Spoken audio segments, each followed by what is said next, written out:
So, first of all, I wondered if we could talk about your kind of background in art and sculpture and how your interest in art came about.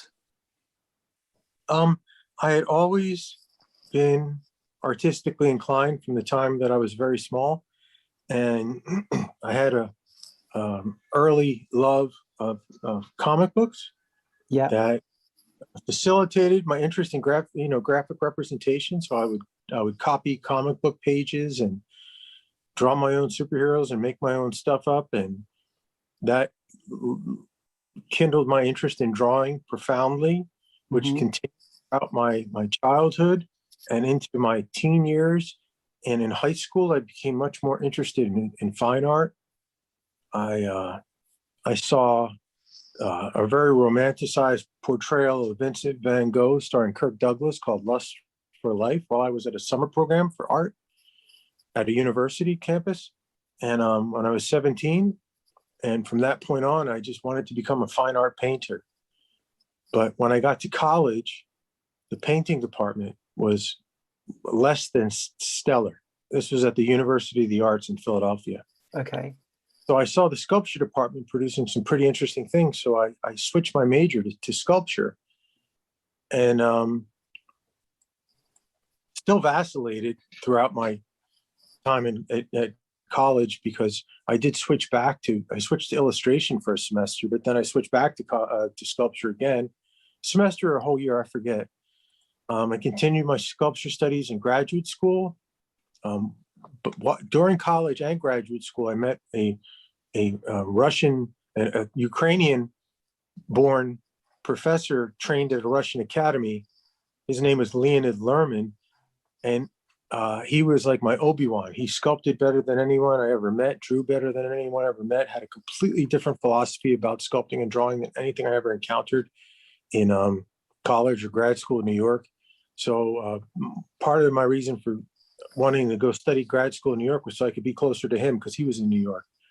So the whole time I was in grad school, I was taking classes with him, and even afterwards. And eventually I decided to go study where he studied, which was at Russia's leading sculpture monumental sculpture academy. It was called the Mukina Institute. At the time, its name has since changed. And I went there for 2 years. And then that was pretty much there. I got married there. I had a child there. We came home after 2 years. And that's when I started my professional career. Wow. Okay. So you kind of you really went for it in terms of getting the training and the background in Yeah, art. I was in school for 10 years. Yeah. Wow. Okay. So during that time, did you learn anything about coin engraving or numismatic art? Well, um, while I was in Russia, that's where I was really, truly introduced to the proper way of sculpting relief.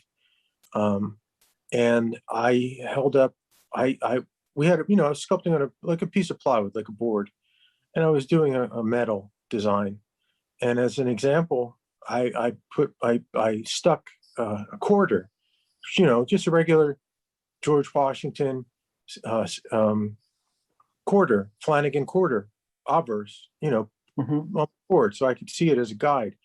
My Russian teacher, Svetlana Sergeyevna, who's since passed away, came up to me, picked the quarter off my board, and showed it to the entire class and said, "This is what good relief is. Look at this. Look at this coin. This is how you do relief." And that really excited me. And when I was in college, going to college in Philadelphia, getting a job at the Mint was like this kind of like apocryphal, mythical thing. Yeah.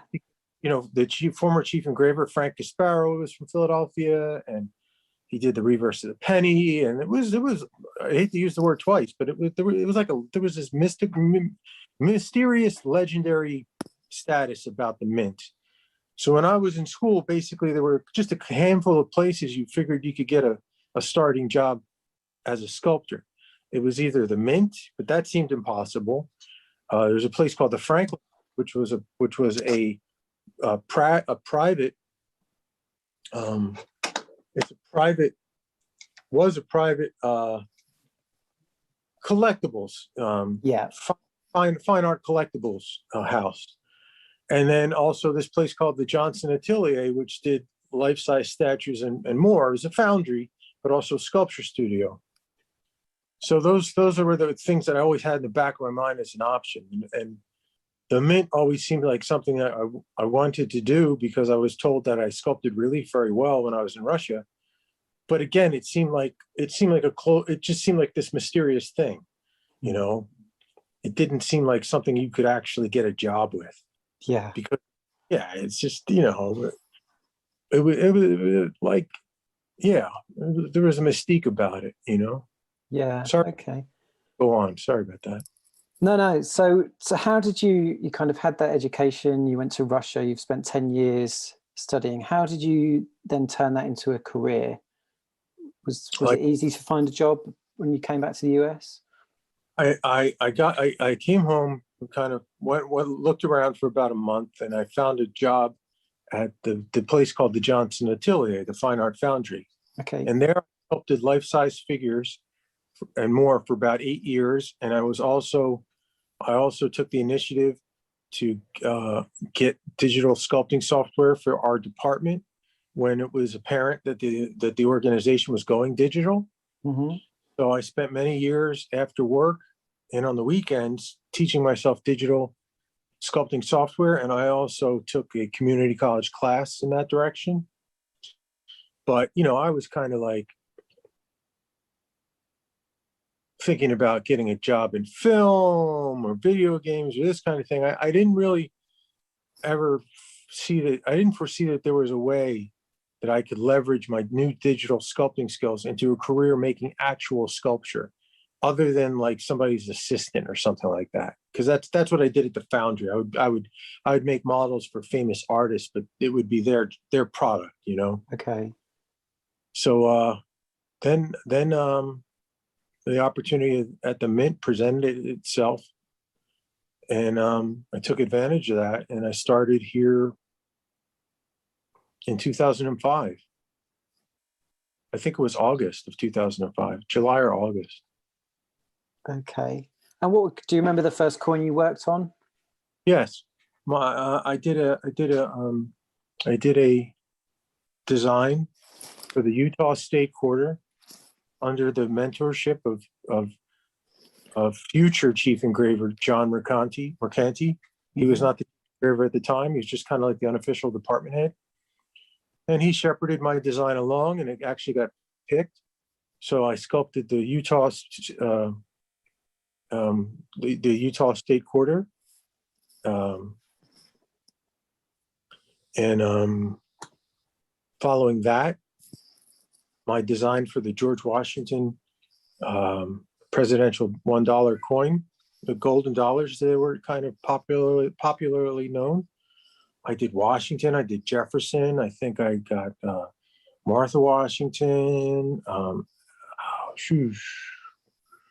Abigail Adams. I did a bunch of them. My first year, I did a lot. I did a bunch of coins my first year. And one thing that was interesting is the Mint made me sculpt them all traditionally, because they wanted, before the Mint, I think before, rightly so, digital having been so new at the time, and me being so new, they wanted to make sure that I understood the fundamental principles of relief sculpture for coin making before they would allow me free rein to just go digital and do my thing.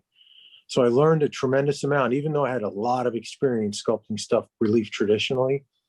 I learned a ton of stuff about coin making that first year when I sculpted everything in clay and plaster. It was great education. Excellent. So coming back to the kind of digital aspect, so you first got exposed to that in New Jersey at the Johnson Atelier, is that right?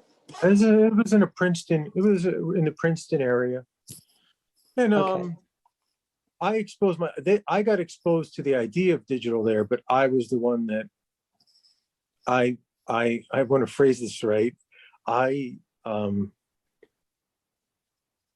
pursued learning digital sculpture on my own independently independent of the organization. The organization at the time had a pretty closed door policy about who it was letting into the digital department. So I had to teach myself in order to what I thought was going to be preserving my job. And it proved to be effective because the owner of the place kind of gave me a position as like one of the digital sculpting resource for the organization, and it worked out well. It wasn't my favorite job in the world working there, but it was a great stepping stone. I was there for 8 years, so it was very difficult and painful in a lot of ways, but I learned a tremendous amount, and I was a lot of good people were there. Yeah. Okay. So when you initially started using technology to sculpt, were you completely open to that idea? Was that something you wanted to kind of embrace? Yeah, I think having been born as part of the first real video game generation members, I grew up with the Atari 2600, Intellivision, ColecoVision, all those old console games, and then arcade games. Well, pinball, of course, but that's not digital. But all the arcade games and all that stuff. And I always had an interest in technology, interest in space and stuff like that. But one thing that was cool was I remember when I was in grad school in New York, I saw an article in some art magazine about the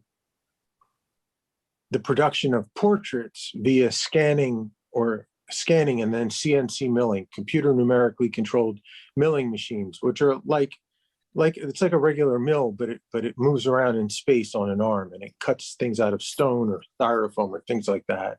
Mm-hmm. And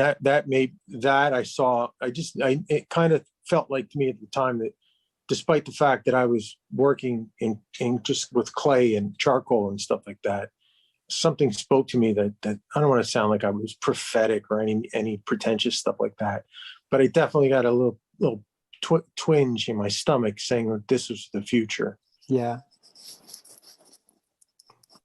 Excellent. Okay. So do you think, or do you ever get either coin collectors or just kind of art critics or fans of art that think digital is somehow inferior to the traditional approach?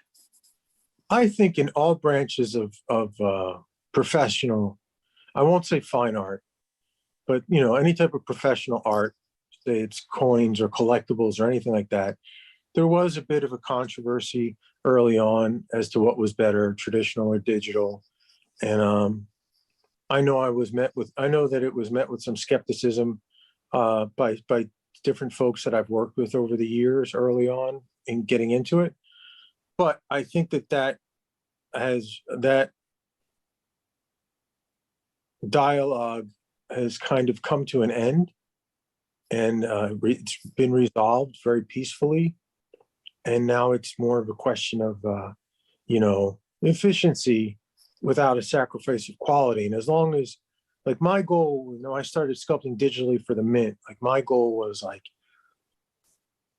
I don't want anybody to be able to tell that this should be indistinguishable from something that was made by hand, Yeah. the finished product. And we were able to pull that off. I don't mean pull it off like a trick. I mean that we were successful in that endeavor.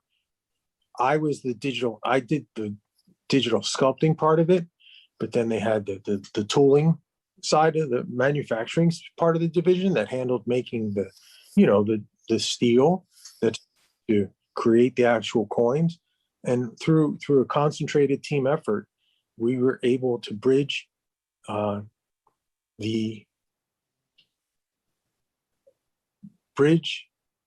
we were able to build a bridge to the future for the United States Mint.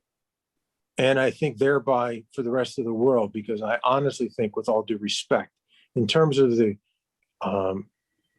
developing an engagement of the digital technology early on, I with all due respect, all mints, and this might be my own ignorance as well, but I think we were a world leader and still are in our engagement of that technology.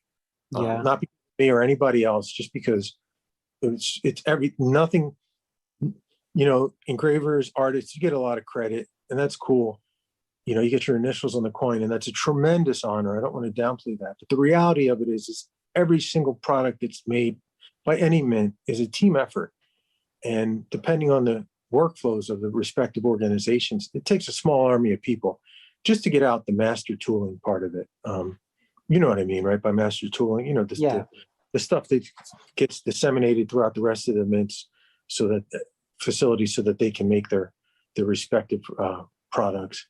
But but that's that. But other mints over the years, from what I've seen, I'm not really well versed in the technical capabilities of our colleagues around the world, but I just see nothing but beautiful stuff being done all over. And I think it's just, a lot of people I think a lot of people on the inside of the coin world, some people wonder about the viability of coins and currency as a utilitarian product. But I think that this is perhaps the most exciting time in modern history to be working at a mint. And I think there's more potential than ever. There's more potential for incredible products than ever before. And I think there's going to be the collectors and fans of coins have a lot to look forward to going into the future. Excellent. But I'm no expert. That's just my intuition. That's just my feeling. Yeah. No, that sounds really exciting. So, and it could also be my desire for job security. Yeah, I guess so. No, that does sound really exciting. And one thing I wanted to ask as well was, how does it compare working on something like a coin, quite intricate, quite small, compared to the other kind of sculpting you were doing? Presumably you've worked on quite large scale pieces Sure. of art. Well, the one thing, and I was just talking to a colleague today, one thing that's interesting is, when you're working digitally, there is no scale really, because you can zoom in to something that's like an inch in diameter and make it so it's 13 inches across on your screen, or zoom in so just the eye of a portrait fills your entire screen. It's a completely different way of working. And even though the final product is sculpture, I think that the process itself is equally analogous to drawing as it is to sculpting, because typically you use a stylus and you're sculpting on a glass surface, and it relies on the gesture of your hand, the way drawing does, and you think in three-dimensional space the way you do with drawing, but you're making a form that ultimately is realized as sculpture. So it's an interesting challenge, Yeah, excellent. Okay, so I guess this might be quite a difficult question to answer, but how does the process work from the very concept of a coin right through to kind of you finishing or you signing off your parts of it? Is there a lot of preparation in terms of artwork and different ideas? Well, we're all artists here in this department, and we get to submit designs along with our artistic infusion program colleagues. And then the drawings get reviewed by committees, the CCAC and the CFA. And based on their recommendations, a design is selected for a particular product. If it's your design, you get to sculpt it, or if it's designed by one of the artistic infusion program artists, then I assign those out, and then they get sculpted. And some people work in clay and have them ultimately digitized. Some people work in clay and also in tandem with digital software sculpting. And then some people work exclusively digitally.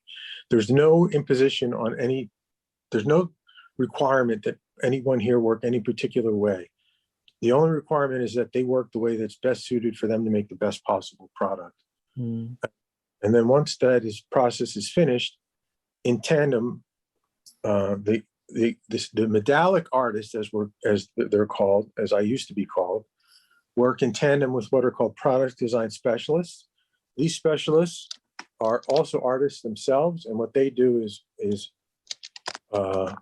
ensure the coinability of the design before it goes into production.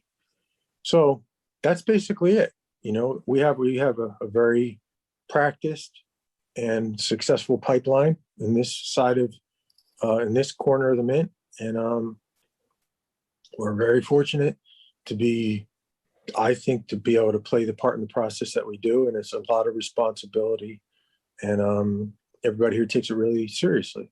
Yeah. And how does it feel, you know, when you've gone through that process to actually see the coin or have one in your hand? I mean, it's always great. And it's easy to take it for granted after a long time. I've been here 15 years, Mm. but you never, you never really take it for granted. You see, when you see something that you worked really hard on and see that it's come out well, um, and it's going to represent, you know, not just the Mint, but your entire country to the world. It's a great honor, and it's always a great honor. You know, it's easy Yeah. to take it. It's easy to take it for granted, but I don't think anybody here does. It could be easy to take it for granted. I mean, Yes. Yeah. So I know your initials, Joe, are on the penny that's used in the US. Is that right? yes, that was the reverse of the penny was designed by a great artist named Lyndall Bass. So that's her actual drawing, and I sculpted it. But we typically at the Mint, when there's a designer and artist, when they're separate people, entities rather, Hmm. both set initials go on the coin. But if the sculptor was also the designer, then there's only one set of initials on the coin. I see. Okay. So are you ever tempted to tell people if you see, you know, if you're in the store and you get some change, are you ever tempted to say, that's me? I did some of that early on when it Yeah. came out. Lie. Or like, when I'd be walking with one kid, find one tails up on the sidewalk. That was cool, you know. And yeah, I mean, it's really, that was a great honor to be assigned that. And I'm very fortunate. I guess I mean, I just turned 51 a little while ago, and I've been here 15 years, and I started to think about the long run, you know, my portfolio of what I've done, and Mm. that's definitely a highlight, you know. Yeah, absolutely. And of course, becoming the chief engraver, that must have been something really special as well. Yeah, that's one of the greatest honors of my life in any capacity, professionally or personal. Yeah, fantastic. And I mean, were you aware of the kind of history of that role, and also just the many coin engravers that have been active at the Mint in the past? Well, I was here when my former boss and mentor, John Mercanti, became the uh, 12th chief engraver, I believe it was, when he was named 12th chief engraver by then director Ed Moy, I believe it was at the time. And so this is going to sound like self-serving, but even before John was chief engraver, you know, John served under uh, Frank Asparo and former chief engraver Frank Asparo. And I hope I got that name right when I was talking about the apocryphal story about the penny. I may have said John Mercanti. But anyway, Frank Asparo was the sculptor of the reverse of the penny. And John used to tell me that I reminded him, my mannerisms reminded him of Frank's. And John would always say that one day I was going to be chief engraver. You know, he'd Yeah. always tell me. And I just took it I was like, whatever, you know. And he was one of the first people I called when I got the job. And he just said, I knew it. I told you. Yeah, fantastic. And And it was, what does and the sorry, carry on, Joe. Carry on. no, go on, please. I was just going to ask what the role kind of entails. So, you know, making that step up, obviously a real honor, but is there a lot of responsibility that comes with it? Yeah, there's a lot more than I thought, honestly. I still sculpt and draw, although not as much as I used to, because I have managerial duties that include art directing. Well, I expected the art direct. I art direct all the 2D artwork from the outside artists and the inside artists. And then I also art direct all the sculpting that's done. I also give out all the assignments to the various sculptors, and I have to meet the scheduled deadlines. We as a team have to meet them, but I'm ultimately, if a schedule benchmark is missed, it's my responsibility more than, it's not the artist's responsibility. Ultimately, it's my responsibility. So, we have a pretty robust workload at all times, and I take that responsibility very seriously to make sure the schedule is met with the highest level of quality, and yeah, I mean, basically, there's a lot. I mean, it's not, but it's not like it's not overwhelming. Sometimes a little bit for me, but it's not that. I feel like I've been growing into the role the longer I've had it, and I'm Yeah. very grateful to have the mentorship of my supervisor, Ron Harrigal. I mean, Ron really walks me through a lot of the, I won't say pitfalls, but navigating the world of being a manager is a very particular skill set. Yeah. And Ron's an incredible manager. Along with John Mercanti, he's one of the best people I've ever worked for, and he's really helped me get through a lot of the harder stuff, and be productive and still be compassionate at the same time. And I also I owe a great deal of thanks to Director David Ryder, for trusting me with this position. And he's also he's got a great vision, and he's done a lot for the Mint. I think in the time I've been here 15 years. I know it's not his first time here, but as a director, but I think he's doing a fantastic job. It's just a really great time to be here in general. Yeah. This going on in the outside world. I know we're having a horrible. That's the other thing that's really cool, is that we've managed to stay. I was talking to another colleague about this. We are such a strong division, and the Mint is so strong as a whole, that despite what the world is going through, we've managed to stay productive and health, and I mean institutionally healthy. I don't mean biological. You know what I mean? Like, we've managed to stay productive and vibrant despite everything that's going on in the outside, and it's just a testament to all the people that work. It's not just this division; it's everybody that works at the Mint, in every facility, in any capacity. I always say that. I don't want to sound like rah-rah or pretentious, but I mean, it takes everyone in this building to make the coins and medals that we do. From the custodial staff. I'm not saying that they're any lower, but I'm just saying, from the custodial staff all the way to the superintendent's office, every single person in this building and every other Mint facility are equally important in the process. Yeah. One of us can't do our jobs without the other doing theirs.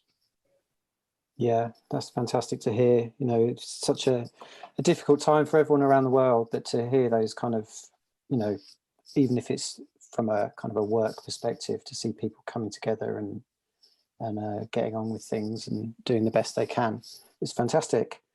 One thing, I know you've got so many different coins you've worked on, but would you be able to pick a favorite, do you think, if you had to? Yeah, honestly, I think, both are medals. Reverse for His Holiness the Dalai Lama's Congressional Gold Medal was a great honor in and of itself, but having gotten in 2008 the opportunity to go to his hotel room in the morning with a group from the Mint, and Don Everhart, the man who designed and sculpted the obverse, and John, and just the whole team. Wow. An hour with His Holiness before going to the Capitol to watch President Bush give him the medal and the whole thing. And that was incredible.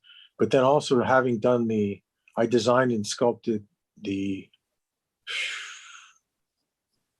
I forget, I think it was the obverse, but for the Shanksville Heroes of 9/11, I'm probably garbling the name, but it's the Heroes of 9/11 Congressional Gold Medal, Wow.